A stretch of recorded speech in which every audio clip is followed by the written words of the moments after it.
and charge them extra. Yeah. Charge them extra. We charge the niggas extra. We charge the niggas extra. Exactly. Let's go to the main. Hey, boys! We're going to the fucking moon! Dirty stick, I hit a lick out of Uber. Side I Scooby, Lord, that boy be a shooter. Say the wrong thing on my niggas to do, you go crazy, but cast all my niggas to shoot it. Boom! It's your boy, Bo Master Baby, and if you ain't rocking with Ben, Change fan.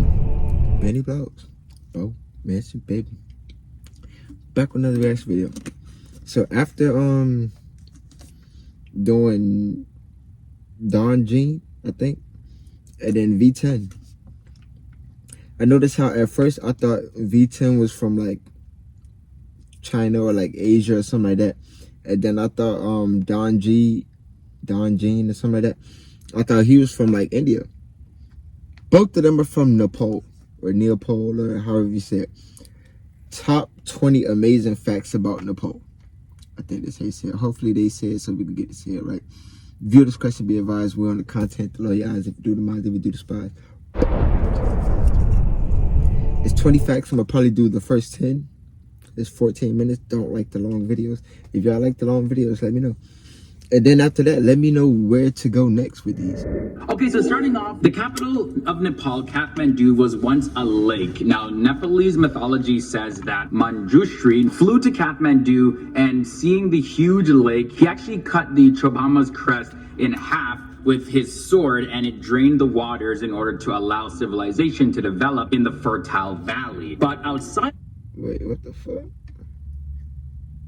The huge lake, he actually cut the Chobhama's crest in half with his sword, and it drained the waters in order to allow civilization to develop in the fertile valley. But outside of mythology, there's scientific evidence that supports this, but in a scientific way. Scientists say that there is ample geological evidence to show that Kathmandu Valley was once a lake. But in contrast to mythology, geologists think that the lake was drained over a period of time, not just all at once. Over a period of 15,000 years to be exact. Now see this, the flag of Nepal. Like, this is the only flag in the world of its kind, right? So it's the only flag that's not a rectangle or square. It's actually made up of just two triangles. Nepal is also the oldest country in South Asia. It was founded in 17...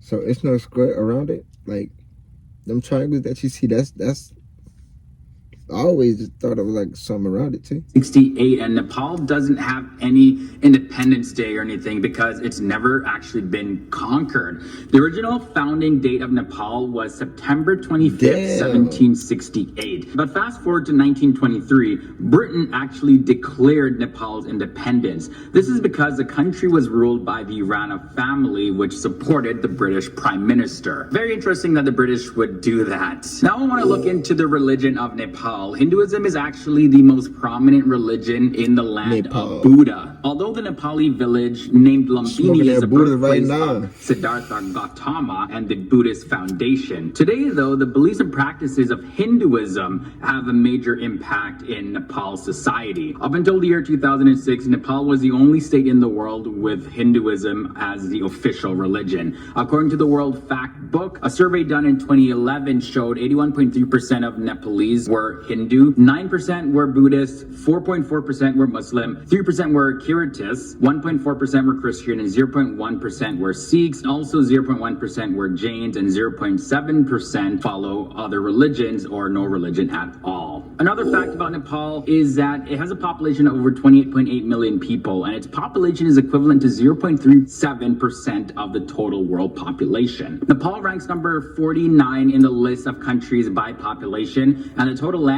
area is 143,350 square kilometers, which works out to be 55,348 square miles. And finally, the population density of Nepal is 200 people per square kilometers. That is 517 people per square mile. Now, this next fact involves their military. The Nepalese Armed Forces ranks 120th, and it consists of the Nepalese Army, the Nepalese Air Force, and the Nepalese Armed Police Force. Nepal isn't split up into typical Army, Air Force, and Navy divisions. Rather, their land service army makes up the majority of their military, and then the smaller Army Air Services supports the land forces. So that's how it kind of works there. Another interesting fact about Nepal is that the cinema is pretty new in the country, with a Damn, so y'all army is pretty much like y'all police too? Oh, nah. Nepalese movie being released in the year 1964. The language of the films are Nepali, Mathili, as well as Bhojpuri. The terms Nollywood and Kollywood are also used for the film industry. Nollywood, of course, is Nepal and Hollywood mixed together. And then since Kathmandu is the home of Nepali cinema, that's where the K comes from, and then you combine that with Hollywood, and then you get Kollywood. When it comes to Nepal's national debt, it is a total of $5.8 billion according to the latest numbers, and that makes the debt per citizen $199. Now, Nepal is one of the few countries in the world that has enough room to borrow more money to finance development works as well as achieve higher economic growth rates. The problem, however, currently facing the country is not a shortage of financial resources. The country deals with other issues, which I'll probably save for another episode. Now, only two more facts left. Like, we've all heard of Mount Everest, right? That's the highest mountain on Earth above sea level, and the mountain is located in the Himalayas. Mount Everest is located in Nepal as well as also located in China, and it has an elevation of 8,848 meters or 29,029 feet. With its impressive size, it's also prone to natural disasters, making it one of the hardest mountains to climb, although it has been done before. Back in April of 2014, there was an avalanche that ended the climbing season for that year. 1 year later, there was another earthquake, and that triggered a massive avalanche over the base camp. Now, there were a lot of fears that this would push away climbers and tourists, and the government, they actually waived climbing fees and announced improved climbing management in hopes to reassure visitors and say, you waived the fees just to get us back up there. I'm not climbing that fucking...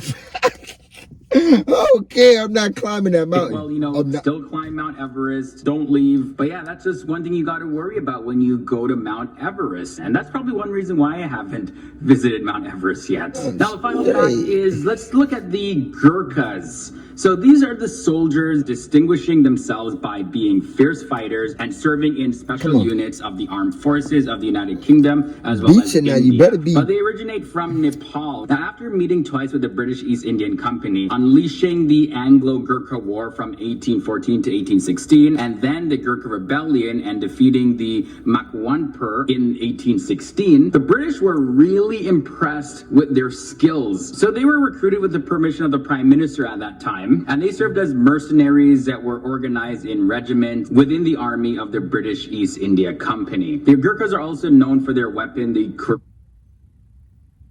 So y'all think they kind of look like that because like they so close to China?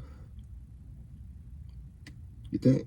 Let me know. short sword, and this was used in the Anglo-Nepalese War as well as the First and Second World Wars. These guys are absolutely no joke when it comes to wars. You do not want to mess with the Gurkhas. Number 10. Well, you see, Nepal has the only living goddess in the world called Kumari. Now, Kumari literally means virgin in Nepali. Here was this woman named Preeti Shakya, and she's now in her 20s, but she was once a living goddess. Now, by the way, there are 12 Kumaris. Wow, I should got it because she didn't get that little thing up.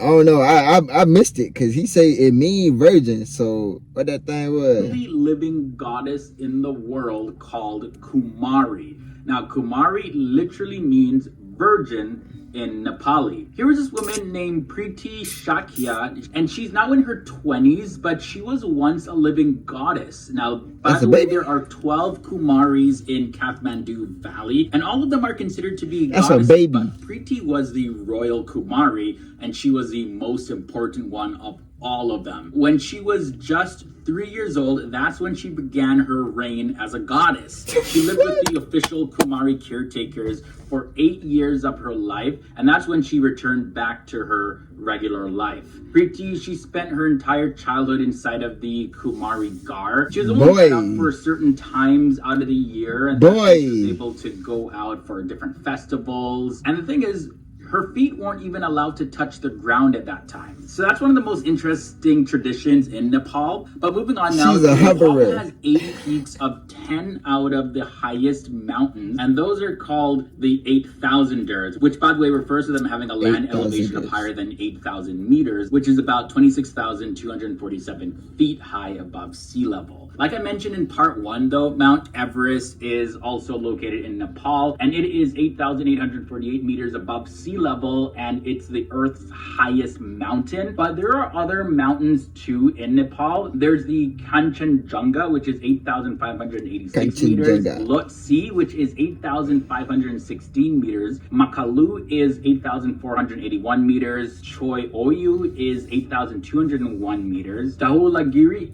is 8,167 meters. Then there is Manaslu, which is 8,156 meters. And finally, we have the Annapurna Eye, which is 8,091 meters high. Now we know Nepal is known for its mountains, but what few people do know is Nepal is an extreme territory, both of course referring to the altitude. I'm gonna do like 2 more facts, and then we're gonna say the rest for the next video. As well as the depth. Because here's the thing, in Nepal, there's the Kali Gandaki Canyon, which is 4,375 meters, and it's the second deepest canyon in the entire world. This canyon was formed by the Kali Gandaki River, and it's located across the Himalayas between the largest summits on the entire planet, and those are the Annapurna as well as the Dhaulagiri. Moving on to some more wildlife, Nepal has its Chitwan National Park, and it's a reserve of some amazing wildlife and animals like the snow leopard. You can also find the Asian rhinoceros, the Bengal tiger, Ganges dolphin, king cobras, Indian python, red pandas, the whole lot there. Now they're faced with frequent poacher threats, so the park is implemented to preserve and relocate these animals so that they're protected, because their homes oftentimes are destroyed. Like for example, the populations of the Asian one-horned rhinoceros, it's really on a decline, and this is also one of the homes for the Bengal tiger, which of course is endangered as well. But let's switch things up a bit for this next fact. Let's talk about the calendars in Nepal. Unlike the Gregorian protect the animals. Damn, I want to get them calendars. All right. God damn. All right. Hold on. Calendar, the Nepalese calendar, or the Bikram Sambat, includes both elements of the lunar calendars as well as the solar calendar. So each and every single year, the first date of the year is different depending, but it always starts in the first days of April according to the Gregorian calendar, and the Nepalese calendar. Oh, shit. They know. Oh shit. Nigga. Oh shit. That April Fools, April 1st, that's the real joke. That's the real beginning of the year. But y'all don't know. So think about it. What's April Fools? What's the joke? What's the joke?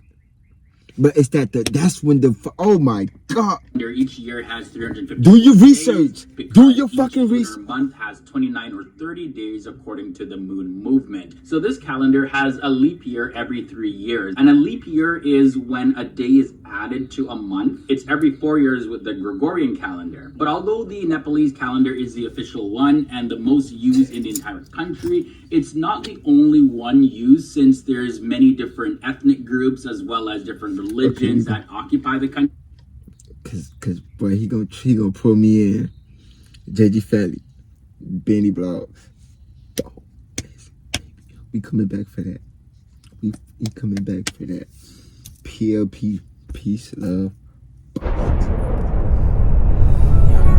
I didn't get it. No shit cuss up on this corner, stack it 20s and 50s. No pillow talking to these hoes, cause they gon' tell all your business. Ay, ay, don't want to squeeze in your business. Ay, when I was really